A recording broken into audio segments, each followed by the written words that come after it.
होगी, previous year अच्छे से करे होंगे और थोड़ी बहुत अलग से प्रैक्टिस कर रखी होगी तो आप इन क्वेश्चंस को इजीली कर सकते हो।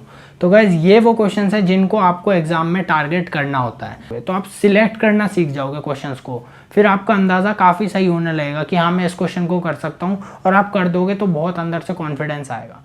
तो guys hey guys welcome to my channel, this is Dhruv Chauhan. और गाइज आज की इस वीडियो में हम लोग जेईई मेन के डिफ़िकल्टी लेवल का कंप्लीट एनालिसिस करने वाले हैं कि जेईई मेन असलियत में कितना ज़्यादा डिफ़िकल्ट है, या फिर जेईई मेन में कितने हार्ड क्वेश्चन आते हैं, कितने मीडियम लेवल के क्वेश्चन आते हैं और कितने ईजी क्वेश्चंस आते हैं। तो गाइज ज़्यादातर शिफ्ट में एनालिसिस सही होगा, पर कुछ शिफ्ट होती हैं जिनमें बहुत ज़्यादा हार्ड क्वेश्चन आते हैं या बहुत ज़्यादा ईजी क्वेश्चंस आ जाते हैं। तो उन कुछ शिफ्ट्स में शायद ये रेशो सही ना हो, पर ज़्यादातर शिफ्ट में इसी हिसाब से क्वेश्चन आएंगे जिस तरीके से मैं आपको इस वीडियो में बताने वाला हूँ।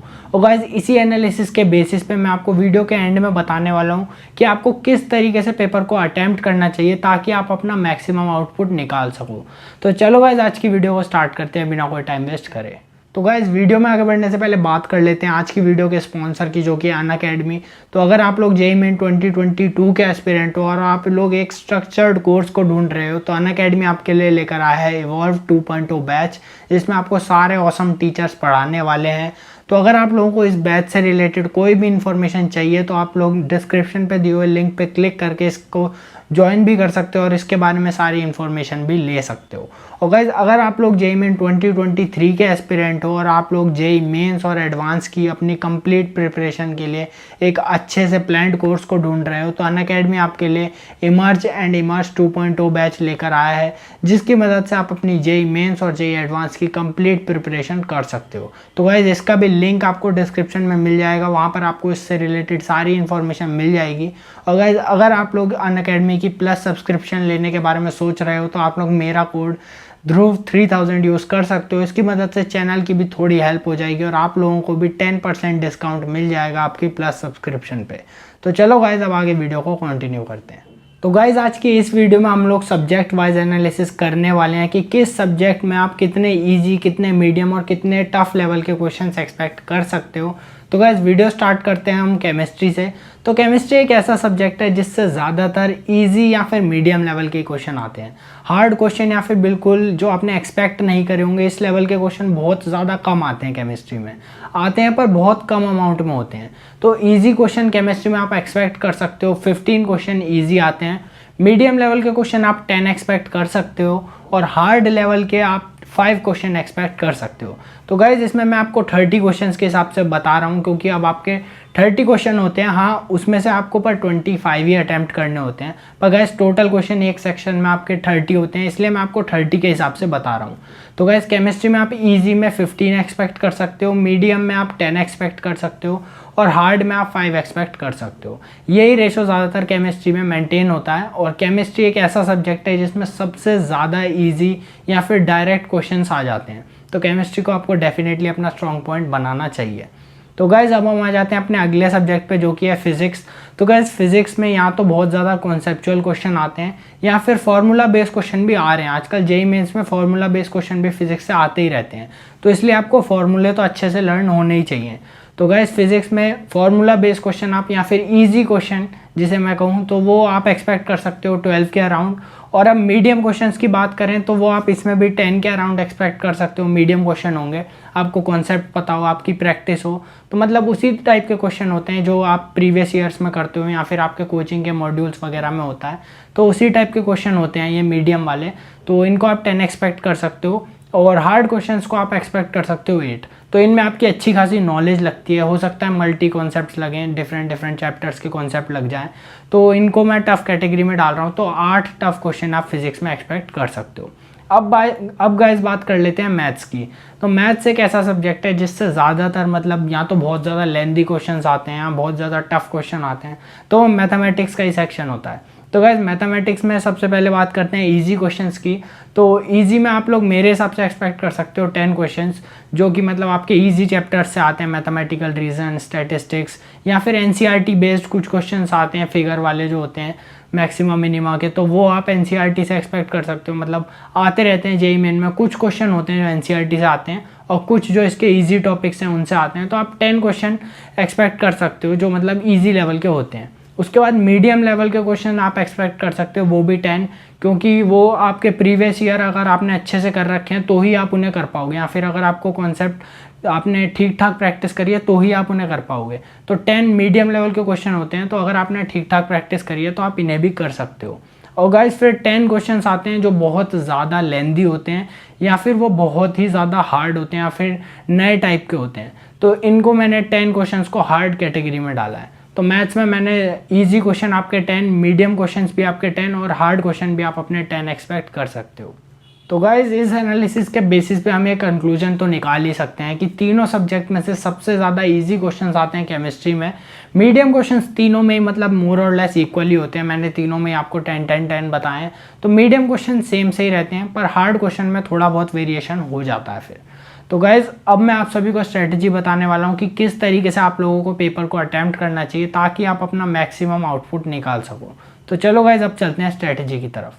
तो गाइज़ इस एनालिसिस में अगर आप इजी क्वेश्चंस और मीडियम क्वेश्चंस को ऐड कर दोगे तीनों सब्जेक्ट्स के, तो आप देखोगे कि 67 क्वेश्चन आउट ऑफ 90 ऐसे हैं जो कि या तो इजी लेवल पे हैं या फिर मीडियम लेवल पे हैं। वो बिल्कुल भी हार्ड क्वेश्चन नहीं है। अगर आपने ठीक ठाक प्रैक्टिस करी होगी, प्रीवियस ईयर अच्छे से करे होंगे और थोड़ी बहुत अलग से प्रैक्टिस कर रखी होगी, तो आप इन क्वेश्चन को ईजिली कर सकते हो। तो गाइज़ ये वो क्वेश्चन हैं जिनको आपको एग्जाम में टारगेट करना होता है। अगर आप फालतू में हार्ड क्वेश्चंस पे अपना टाइम वेस्ट करते हो तो आप अपना स्कोर गाइस डिक्रीज ही कर रहे हो, क्योंकि आप अपना टाइम वेस्ट कर देते हो उन पे। अगर आप इन क्वेश्चंस को अच्छे से सिलेक्ट करके इनको अच्छे से टारगेट करते हो एग्जाम में, तो आप अपना target score guys easily achieve कर सकते हो।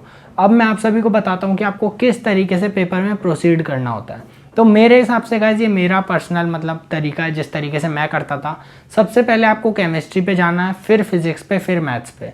तो आपका हो सकता है किसी को अच्छा लगता हो स्टार्टिंग में मैथ्स से करना, तो आप अपना तरीका भी फॉलो कर सकते हो। मैं एक जनरल तरीका बताता हूँ जिसे मैंने भी फॉलो करा था और मतलब मुझे काफ़ी सही लगता है, क्योंकि केमिस्ट्री में सबसे ज़्यादा ईजी क्वेश्चन होते हैं तो उसे कर दिया, फिर फिजिक्स को कर दिया, फिर मैथ्स को कर दिया। आप चाहो तो अपने तरीके से भी कर सकते हो अगर आप पहले से किसी और तरीके को फॉलो कर रहे हो। और गाइज़ अब मैं आपको बताता हूँ आपको मतलब क्या सबसे पहले स्ट्रेटजी रखनी है अपने दिमाग में। तो गाइज़ सबसे पहले आपको पेपर को 2 राउंड में करना है। पहले राउंड में गाइस सबसे पहले वही क्वेश्चन करने हैं जो बहुत ज़्यादा इजी हैं, जैसे फॉर्मूला बेस्ड क्वेश्चन आ गए या थ्योरेटिकल क्वेश्चन आ गया और आपको देखते ही उसका आंसर पता है। इनऑर्गेनिक केमिस्ट्री में ज़्यादातर ऐसे क्वेश्चन होते हैं, या फिजिक्स में आपको कोई फॉर्मूला बेस्ड डायरेक्ट क्वेश्चन मिल गया या थ्योरेटिकल मिल गया। तो इस टाइप के क्वेश्चंस को आप जल्दी जल्दी कर दो पहले राउंड में। हो सकता है आप 10 से 15 क्वेश्चंस के बीच में करो तो कोई प्रॉब्लम नहीं है, पर आपने स्टार्टिंग में इनको काफ़ी जल्दी करना है और पहले राउंड में एक बार पेपर को जल्दी से इन क्वेश्चंस को सिलेक्ट करके इनको जल्दी से कर लेना है। तो आप 10 से 15 क्वेश्चन कर लोगे इजीली स्टार्टिंग में ही, क्योंकि ये बहुत ज़्यादा इजी क्वेश्चन होते हैं और हर शिफ्ट में होते हैं ये इजी वाले क्वेश्चन। हाँ डिपेंड कर सकता है, किसी शिफ्ट में हो सकता है 10 आया हो, किसी में 15 आया हो, किसी में 20 हो। तो आप अपनी शिफ्ट के हिसाब से जो आपको ईजी लग रहे हैं उस टाइम पर आप उतने पहले राउंड में कर लेना। दूसरे राउंड में गाइज आपको किस तरीके से करना है, आपको जो लगता है कि हाँ मैं इस क्वेश्चन को कर सकता हूँ सिर्फ उन्हीं को अटेम्प्ट करना है। और गाइज इस तरीके से सिलेक्ट करना है क्वेश्चन को जिसको आपको लग रहा है, जैसे आपको लग रहा है ये क्वेश्चन मैं कर दूंगा, ये मैंने करा हुआ है प्रीवियस ईयर्स के जैसा ही है या फिर उससे इंस्पायर्ड है, तो मैं इसको कर देता हूँ। और आप अगर कर रहे हो और आपको मान लो उसमें 5-6 मिनट लग गए, तो गाइज मेरे हिसाब से आपको उस टाइम पे उसे लीव कर देना चाहिए। वैसे तो एक बार 3 मिनट पे ही देखना कि अगर आपको स्टार्टिंग के 3 मिनट में लग रहा है कि आपसे सॉल्व हो रहा है, या फिर कभी कभार हमें पता चल जाता है स्टार्टिंग के 3 मिनट में ही कि जैसे मेरे से नहीं हो रहा, मैं कहीं ना कहीं गलती कर रहा हूँ, तो आप उसको लीव करके अगले क्वेश्चन पे शिफ्ट कर देना। पर अगर आपको लग रहा है 3 मिनट पे भी कि हाँ मैं इसे कर लूँगा, तो 5-6 मिनट तक उसे करके देखना। अगर स्टार्टिंग के 5 से 6 मिनट में आपसे वो क्वेश्चन नहीं हो रहा, तो आप उसे छोड़ के अगले क्वेश्चन पे चले जाना, वरना आप उस पर और टाइम वेस्ट कर दोगे और हो सकता है आप 10 से 15 मिनट एक ही क्वेश्चन पे वेस्ट कर दो और आपका कोई भी आउटपुट ना निकले। तो गाइज उसे छोड़ के आप नेक्स्ट क्वेश्चन पे चले जाना और सिर्फ दूसरे राउंड में भी उन्हीं क्वेश्चंस को अटेम्प्ट करना है जो आपको लगता है आप कर सकते हो। तो गाइज इन क्वेश्चंस को अगर आप कर लोगे, जो भी आपको लगता है अच्छे से, अगर आपकी तैयारी अच्छी होगी, तो आप काफ़ी क्वेश्चन इन 2 राउंड में कर लोगे। फिर गाइज सिर्फ वो क्वेश्चंस बचेंगे जो आपको काफ़ी हार्ड लग रहे हैं, आपको उनका कॉन्सेप्ट बिल्कुल भी नहीं पता, आपको नहीं पता उन्हें किस तरीके से सॉल्व करना है, और या फिर वो हो सकता है जो आपको लग रहे हैं बहुत ज़्यादा मतलब इनमें लंबा मेथड है। तो जो आप पे अगर एंड में टाइम बचता है तो आप उन क्वेश्चंस को करना है जिनका आपको मेथड तो पता है पर आपको लग रहा है बहुत ज़्यादा टाइम लेंगे, या फिर हो सकता है मैं इसमें कहीं आगे जाके अटक जाऊँ, तो इस टाइप के क्वेश्चंस को आप उस राउंड में रख देना। वैसे तो 2 राउंड में ही अगर आप अच्छे से करोगे तो मेरे हिसाब से आपका पेपर हो जाना चाहिए। मैं भी 2 ही राउंड में करता था। पहले राउंड में बहुत ज़्यादा इजी जो क्वेश्चन है उनको जल्दी से कर दिया। उसके बाद उन क्वेश्चंस को गाइस आपको टारगेट करना है जो आपको लगता है कि हाँ ये मैंने करे हुए हैं, प्रीवियस ईयर जैसा है, तो आप उन क्वेश्चंस को कर लेना, या फिर आपने कहीं और भी करे हुए हैं तो अगर आपको लगता है वो क्वेश्चन आप कर लोगे तो आप उसे अटैम्प्ट करना और उसे जल्दी से जल्दी कंप्लीट करना और नेक्स्ट क्वेश्चन पे शिफ्ट करना। और किसी भी क्वेश्चन पे गाइस 5 से 6 मिनट से ज़्यादा वेस्ट बिल्कुल मत करना, क्योंकि अगर आप उससे ज़्यादा टाइम दे रहे हो तो आप डेफिनेटली किसी ना किसी ईजी क्वेश्चन को मिस आउट कर दोगे। तो गाइस ये चीज़ हमें बिल्कुल अपने दिमाग में बिठा लेनी है।